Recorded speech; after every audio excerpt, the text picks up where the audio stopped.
I'm Sherman Chow. We begin with that breaking news out of Virginia. We know that one person has died and at least 4 Texas lawmakers were on board an Amtrak train that slammed into a garbage truck. Rekha Mudaraj has been following this for us. Rekha, what do you know? Yeah, Sherman, new information coming in minute by minute. As you said, one person is confirmed dead as a result of this crash, and we understand one person has been critically injured. Now, reporters at the scene say it appears the driver of the garbage truck appeared to be thrown from his vehicle, but the person who has died has not yet been identified. Also, we are learning that no lawmakers or staff were seriously injured. Senator Ted Cruz tweeted about an hour ago thanking people for their concern and says he is doing fine. He also asked for prayers for those who are injured. Republican lawmakers were heading to the Greenbrier Resort Hotel in West Virginia for their annual policy retreat when the train they were in collided with a garbage truck south of Charlottesville around 11:20 this morning. That's Eastern Standard Time. Several Houston area representatives were on that train, including U.S. Representative Kevin Brady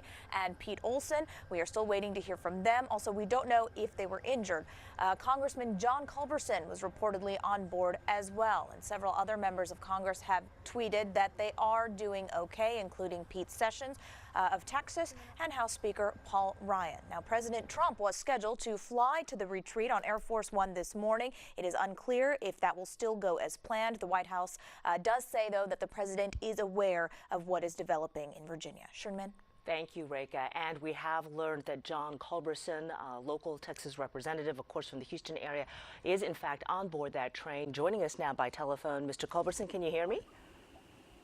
Yes, I can hear you. This is Congressman Culberson on board the train. Hey, Congressman, can you describe the scene for us right now? And did you all have any warning that there might be an impact? Yes, my wife and I were towards the front of the train, 2 or 3 cars behind the engine, and there was a tremendous bang and a lot of smoke and ash. So I initially thought it was an explosion, and pretty quickly figured out that it was we had hit a large truck, and the train came, of course, to a slow halt. We're beginning to move now. Congressman Kevin Brady's on board. Congressman Brian Babin. The train struck a large garbage truck. I quickly figured out that was the cause of the noise and the impact. And then I made my way to the rear of the train with Congressman Brad Winstrup of Ohio. He is an Army surgeon who served in Iraq, and Brad actually triaged Congressman Steve Scalise on the baseball field last June and saved his life. So I immediately got to Brad and to Congressman Phil Rowe of Tennessee, who's also a physician, and helped them make their way to the back. And then I had to work with the Capitol Police officers to get the doors open because the doors on the train were jammed, and I couldn't get Brad or Phil outside to get out to help this gentleman. But anyway, we finally got one of the doors to work, one of the emergency exits, and Congressman Winstrup and Phil Rowe were 2 of the first on the scene with a couple of the doctors, and began to work on the two drivers. But sadly, one of them has passed away, and the other one is severely injured. That is sad news, and it is good news that there were doctors among the lawmakers able to try and assist. Are there any other injuries you can tell us about from those on board the train? The engineer on the train has been injured.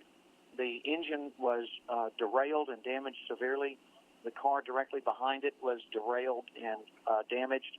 And we've just uncoupled from the engine and I assume the second car, and are starting to move. There were 2 congressional staffers. One member of Congress he had some injuries to his neck. Congressman Jason Lewis of Minnesota just left the train and with paramedics, and the general counsel for the speaker, Mark Epley, had to be removed from the train. He was standing right next to me in the aisle and was thrown to the floor. I think Mark had a concussion. He's had some injuries to his neck, so I think they're taking him in for just to be absolutely certain he doesn't have any spinal injuries. Oh, my gosh, what a situation out there. And just lastly, are you most of the folks then staying on the train as it is moving out now, or are they removing you off the train and transporting you in another way?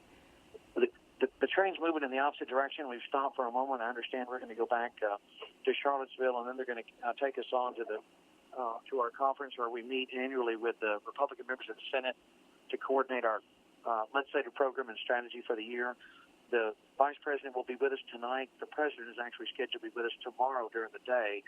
And although we'll obviously start late, I expect we'll be able to continue with it. It's just an awful tragedy. I'm just praying for the family of these two men that were on board the truck. It's an awful tragedy. I just can't imagine what they're going through.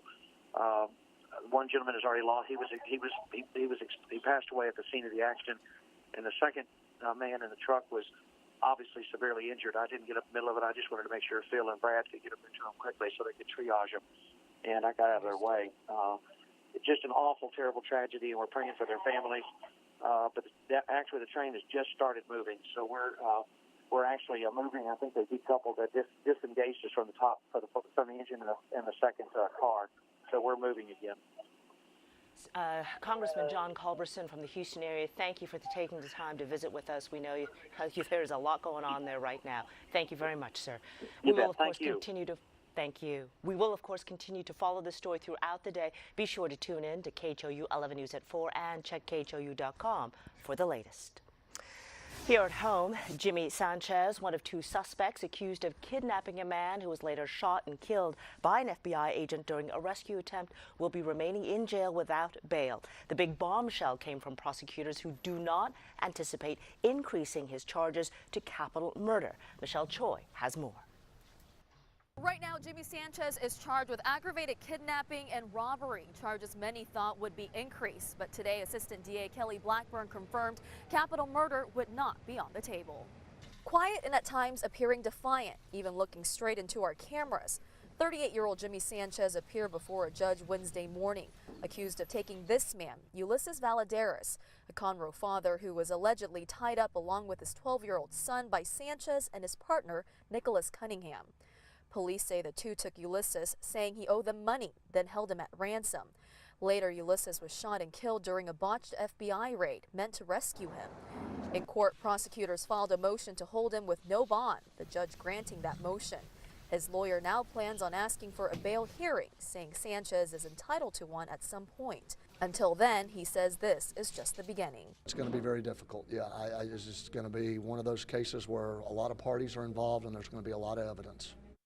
Sanchez's next court appearance is set for March 1st. As for his partner, Nicholas Cunningham, he will appear before a judge later this afternoon. A third suspect in this case, a woman named Sophia Heath, will stand before a judge tomorrow morning. Reporting from Montgomery County, Michelle Choi, KHOU 11 News.